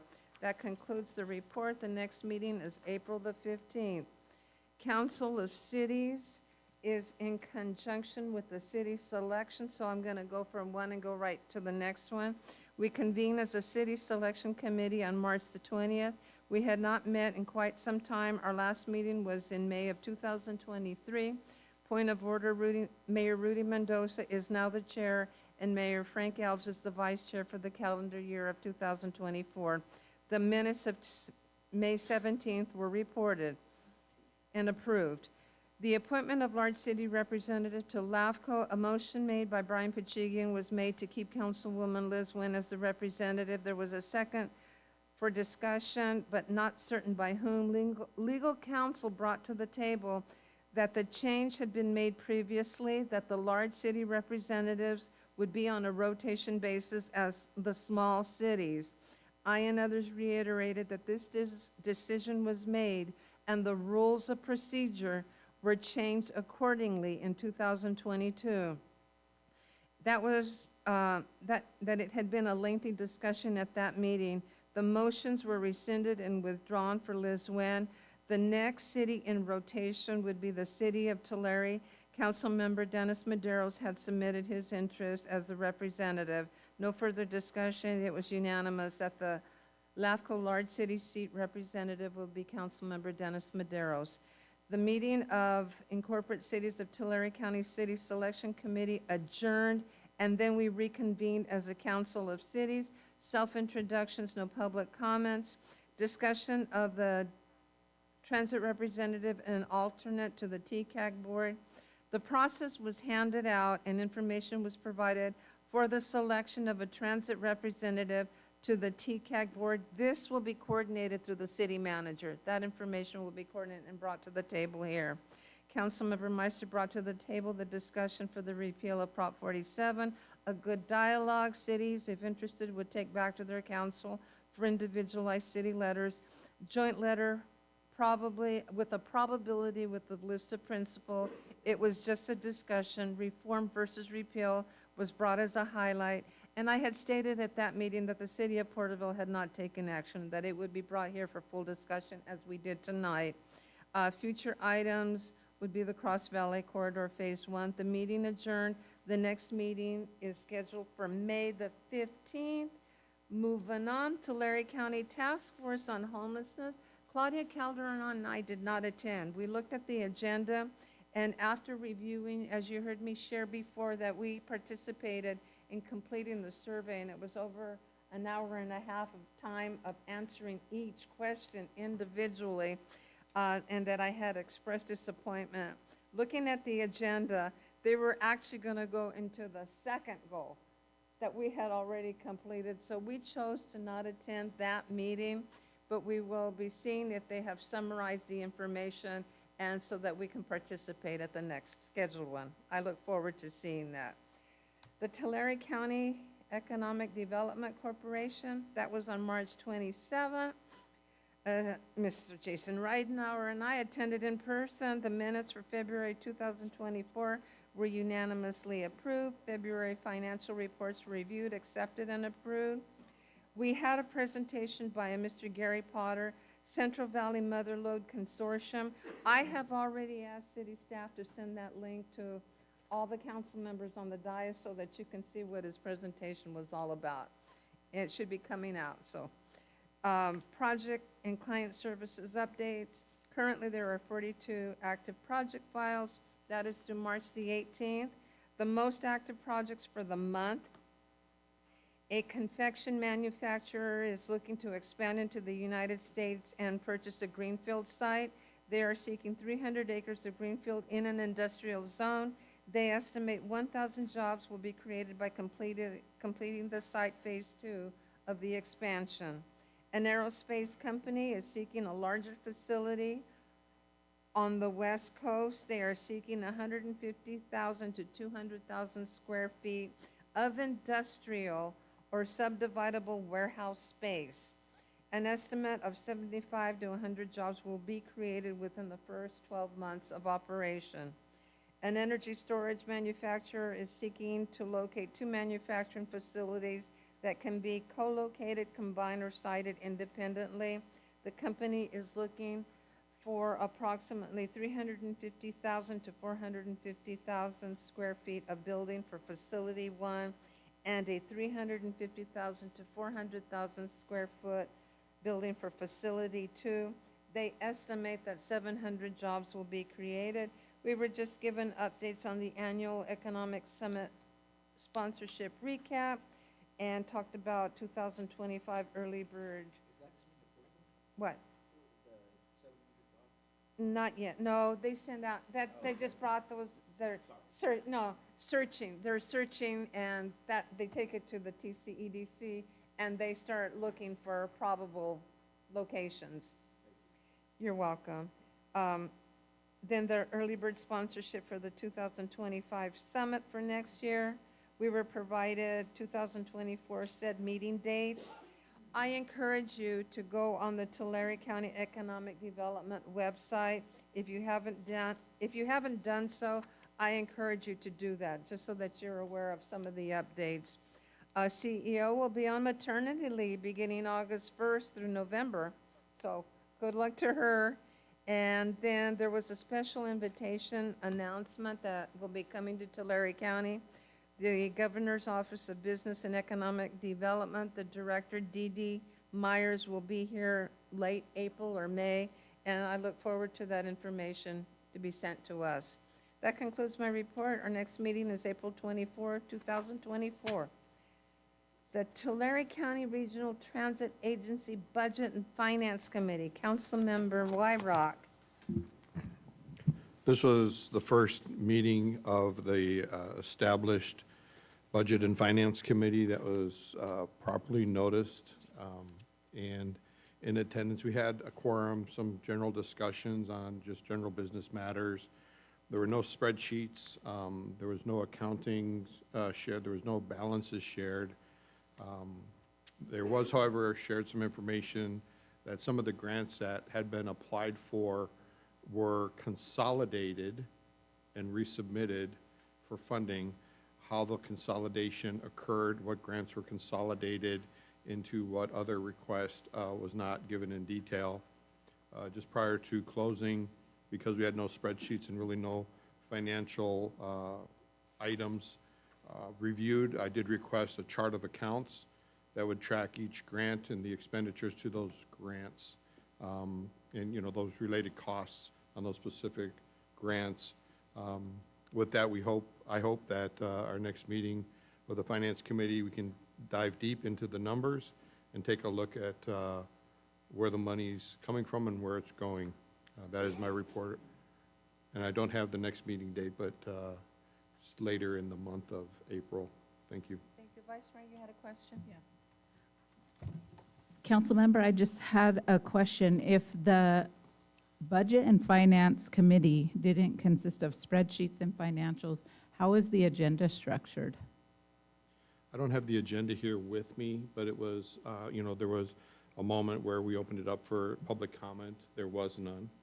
Then we moved right through the agenda of a couple of general business matters that, and I don't have my notes with me, that were just very high level and really not detailed at all.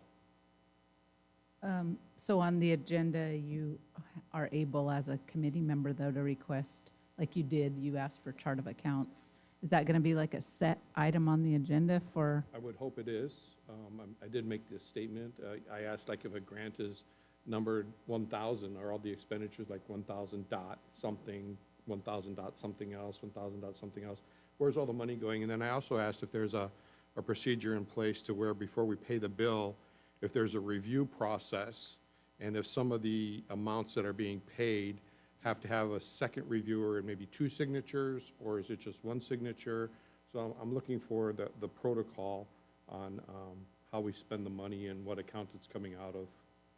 I'm glad you're on there. Thank you. I appreciate that. I appreciate the information, council member. Sure. All right, moving right along. Oral communications. Brock Neely, address on record. And I heard through a Facebook post that Transdev canceled the contract with SM Transit. Overnight, all the employees were told that you're no longer working. Just something for thought. The other thing is on the failings of Prop 47. In the original legislation, the savings from housing people at state prisons was supposed to filter down to the counties. And the county boards of supervisors were to allocate those funds to the district attorney and the sheriff for drug diversion programs and mental health programs. The state is not the issue. It's the county board of supervisors in the Tulare County that's the issue here. If they can't turn it into a profit center, they're not going to do it. That's this county. And until we change the structure of that board of supervisors, we're going to have more of the same. And we have a corrupt sheriff, and we've had a corrupt sheriff for the last 75 years in this county. At one time, we had a sheriff that was part owner in the Lamplighter Inn in Visalia at the time when he was sheriff, and that was the biggest whorehouse in Tulare County. Then we had another sheriff that decided, oh, we're going to start growing beef and pigs out of the jail to feed the inmates. That all went to his fundraisers for his political campaigns. There's too much corruption in the county. That's the problem. Thank you. Is there anyone else that would like to come forward? Do we have anyone on virtually? No, Your Honor. Okay, moving right along. Other matters? Councilman Beltran? Yes. It's too early. No, it isn't. Keep going. Keep going, or I'll pass it on to the next person. Okay. Shots fired. Upcoming, just want to highlight some community events that are coming up before our next council meeting. That's Porterville Reads. That's at the Veterans Park. I don't have the time, but that is, I believe, on the 13th, not this Saturday, but the following. And also, that's the same day as the Spring Festival that the Chamber has down Main Street, which was highlighted earlier by the Chamber's CEO. I want to just thank Public Works, the roads construction. I know the weather, we have to wait for it to get a certain temperature to get some of that work done. It's been raining. Just for the community to be patient with the detours. I know now everybody's complaining about the detours and the delays, but okay, but you will have, you asked for nicer roads, this is what it takes to get there. And so I just want to acknowledge those workers and their efforts to beautify and make our roads so much nicer. Also construction out in the Lombardi, Westwood area. People that travel that area, give yourselves 15 more minutes of time. I know there's the work being done on the housing projects out there. And then there's also some infrastructure work being done with some sewer pipes and what have you. So there's infrastructure work. So again, I know it's inconvenience, but just know all this work is to make our community safer and nicer, to be able to handle those homes and the traffic in that area. So just give yourselves a few extra minutes, be patient. Thank you again, staff, for all this work, not just on the ordinance that we just read today and passed. That was several months process and a lot of fine tuning, and I'm sure there'll be more to go, but just thank you for all that time. I understand how much that takes just for us to read it and comprehend it, let alone facilitate all that, all the references and what's legal. So thank you, Julia, for all that work. And what was the last thing? Oh, the animal shelter. I see that fence is down, and I know the inside is going to take a little bit to get all the cabinetry and inside stuff done, but I can't wait to tour that facility. It looks great. I was worried about the location of how's this going to work down there, but it's going to be revitalizing that building. I don't know if who else would have came in and spent that kind of money, but it's going to really look nice if people that are walking, especially when the bike trails and walk trails go in right there. That's going to be a really nice focal point for people in that area. So I can't wait to tour that. And that's it. Thank you. Thank you. Councilmember Wyrock.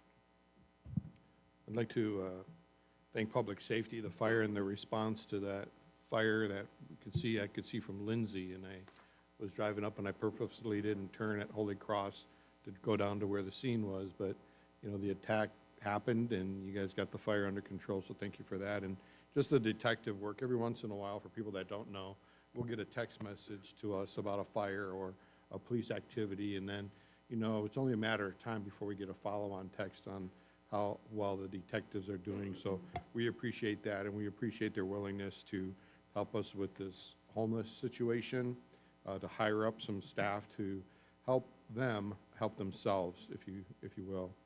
Also, every time we meet here, I don't forget to thank the staff for all the behind-the-scenes work and the actual stuff that you prepare for us to review. It makes it really, really easy to make, I believe, some pretty good decisions up here. There was a comment that I received in the past couple of weeks about red light runners, and they're seeing more and more red light runners around town. I've only seen one, but they are there. So when the light turns green, just a public safety announcement, just pause for a couple of seconds and wait. Don't pause more than a second and a half or two, or you'll get honked at. But just be careful out there on the roads. There's a lot of people that really don't care about anybody else except their priority, and sometimes it's urgent and it's not very fair. So be safe on the roads. Thank you. Thank you. Councilmember Meister. Well, I got a second Councilman Beltran on the road work that's going on in town. It's exciting to see Morton getting road maintenance. It's exciting to see Villa Street rehab work going in, right? The construction there. So a lot of good things there. And yes, it's inconvenient, but in the long run, it's going to be great for our community. Really excited to see it was the Clean California grant, but it's the mutual agreement with Caltrans to have CSET. It was agenda item number 4 tonight. Personally, for myself last year, it was the best I've seen Highway 65, 190 look in a long time, and continue. This is where CSET goes in, and they're picking up, from what I've been told, 30 bags of trash a day. And it's great to continue that effort. I'm thankful for that continuing. I attended the 105th anniversary of American Legion a couple weeks ago, and it was just a great honor to join those veterans, those military veterans, and excited to be there and support them. And I just want to say thank you for the invite. It was a tough one because the Republican Party was having a Lincoln dinner that night that I was invited to, and I had to make a decision. What did I want to do? And Victor Davis Hanson was there speaking, which is, he's pretty good. So, but I went with American Legion, and it's because my heart is with the people, and I love this community. So I just want to say thank you to them. And then I want to give a shout out to a staff member in the room, and that's Jason Reidenhauer. You know, a lot of times it feels that sometimes we only get the bad news, right? And it's always good when you hear a local entrepreneur, engineer talking about our staff, and he just mentioned the customer service that Jason Reidenhauer provides, and it really meant a lot to me hearing that, and that's what we're in the business of, is customer service, and that's what we want to fine-tune and deliver to the people.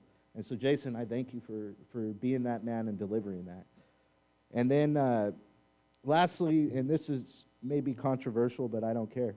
So the President of the United States on Easter Sunday designated a Trans Visibility Day on Easter. And it's absolutely disgusting. And it's to spit in all Christians' face. And I will not stand for it. And next year I'm going to work with the churches in the community. And I would like to bring a proclamation for Holy Week in the city of Porterville. And I stand by that. And so that's all I have. Thank you for your time. Vice Mayor. Yes, I have 2 things. One, I wanted to thank Kathy Capone for coming in and giving those statistics. You know, I really like when the programs and the organizations come in and provide feedback like that. It's good to hear good news and hear community coming together to make efforts to make our city better. That's really what I feel we're here for. So I think just some of the numbers she threw out there, like 243 volunteers. This is just in March. And then the 722 hours, the 159 plants added. I've been out there a couple times. Once was for the Arbor Day, and the other, we were just volunteering out there to clean up one of the gardens. But it's just amazing how the plants are thriving. Everything is so green and all the flowers are blooming. It is really beautiful. And when we were out there, there was a lot of people walking with their pets, riding bikes, and then families. So I know there's a concern of homeless or others out there, but it was good to see a lot of people out there walking together, and with the gardens looking so good. And then the only other thing I want to mention is thanking the community tonight for coming to attend, and the comments, a lot of them were very helpful with their feedback, but also to thank them for really reading and reviewing the documents, because it's a lot to read, And that ordinance is going to affect all of us. So thank you all that did come in and comment. Thank you for the feedback. Okay. If I may, I missed one thing.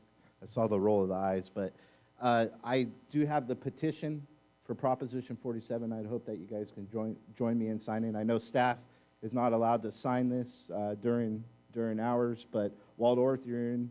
If you'd like to sign it, I'd love for you to join us in this. And Brock, you're more than welcome as well. Thank you. All right, well, I just want to remind everybody that we are in nonpartisan seats. And who we support or who we endorse, we can do that on our own time. And that is just myself, because one of the things that is important that as we sit up here, that we represent everyone in this community.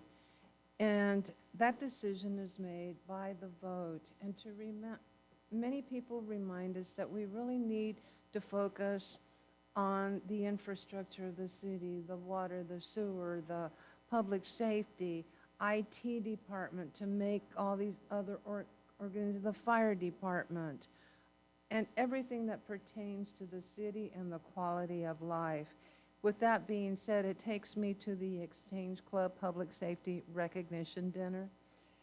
I'm a member of the Exchange Club, and it always pleases me to see the honorees from every city that is there and represented. And our firefighter of the year, Coy Farnsworth, he was recognized this year, and our police officer, Mitchell Gonzalez. And it's always wonderful to have the support. Last year, Porterville was not there. And that, even though they had honorees, it didn't happen because public safety was involved 24/7 in the flooding situation.